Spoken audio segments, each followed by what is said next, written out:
Hi, good morning and welcome to meditation. Today is the 3rd of September. This week is a very important week here in France because it's the time when everything comes back to life again. When children start going to school, every association that's been closed will be opened again, the clubs, even some activities in the church, they stopped in the summer and they come back again to life in September. We are meditating on the importance of being a disciple of Jesus Christ, a person who has been born from above. And in order to help us on that meditation, we have been reading Philippians chapter 1, verse 11. In Philippians chapter 1, verse 11, Paul says that the Christian, the disciple, will be filled with the fruit of God's righteousness. The word righteousness appears about 92 times in the New Testament. So it just shows that it is a very important word. And what it expresses is even more important. We have seen the word in the book of Matthew, in the book of Luke, in the book of John, and in the book of Acts of the Apostles. And today I would like to read with you, start reading in the book of Romans. Let's see again the meaning of the word righteousness in the New Testament. There is a long explanation, but I kept this correctness of thinking, of feeling, and of acting. So the gospel attains its end in the salvation of the believer. That's why the gospel has been proclaimed. So the gospel reveals God's righteousness. That's what we're going to read in Romans chapter 1. So the gospel is the project, is God's plan to make sure that we are going to be justified.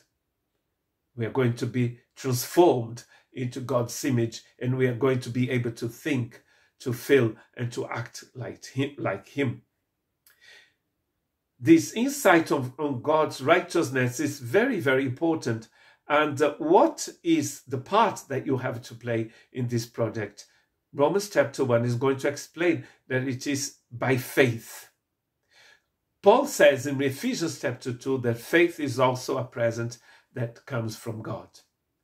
Paul is going to think of what it's written in the Old Testament: the righteous person, the just, will live by faith. So it is by faith that we have access to God's righteousness. As Romans chapter 1 verse 17 says, for in the gospel the righteousness of God is revealed, a righteousness that is by faith from first to last.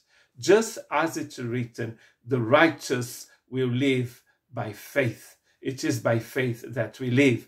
But it is in the gospel so that God's righteousness is revealed. In Romans chapter 1 verse 16, Paul said that he was not ashamed of the gospel. Why? Because the gospel was the power of God for salvation of every person who believes.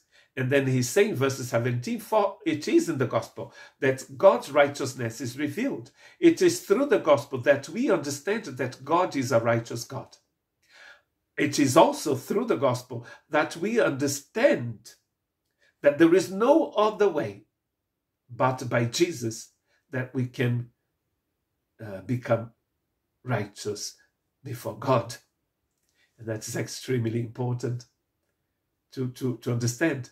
It is true that God has revealed His holiness and His righteousness in creation, as Romans chapter 1 verses 19 and 20 says, since what may be known about God is plain to them, because God has made it plain to them. For since the creation of the world, God's invisible qualities, His eternal power, His divine nature have been clearly seen, being understood from what has been made, so that people are without excuse. I don't know if you live in England or in America, but here in France, where I live in the south of France, when the night is clear, there's no clouds near the mountains, especially if you go on top of the Pyrenees, you see the galaxy, you're going to see the Milky Way, you're going to see stars. And you see nature, the sea, the mountains, the snow. Paul is saying that all this proclaims the greatness of our God. But we can only be made righteous before God through the sacrifice of Jesus Christ, because that's where God paid the price for you.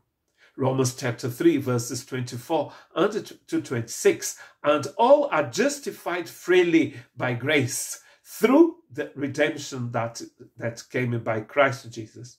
God presented Christ as a sacrifice of atonement. It's a sacrifice of atonement, is a sacrifice of propitiation. God became available to us through the shedding of his blood, to be received by faith, again by faith. He did this to demonstrate his righteousness, because in his forbearance he had left the sin committed beforehand unpunished.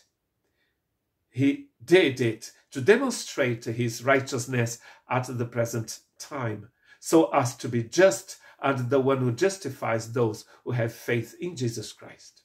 God is available to us through his Son. This text is extremely rich. We're going to find here the idea of propitiation, of justification, and of redemption. God came down to us to redeem us, so we are going to be thinking, feeling, and acting like him. God bless you.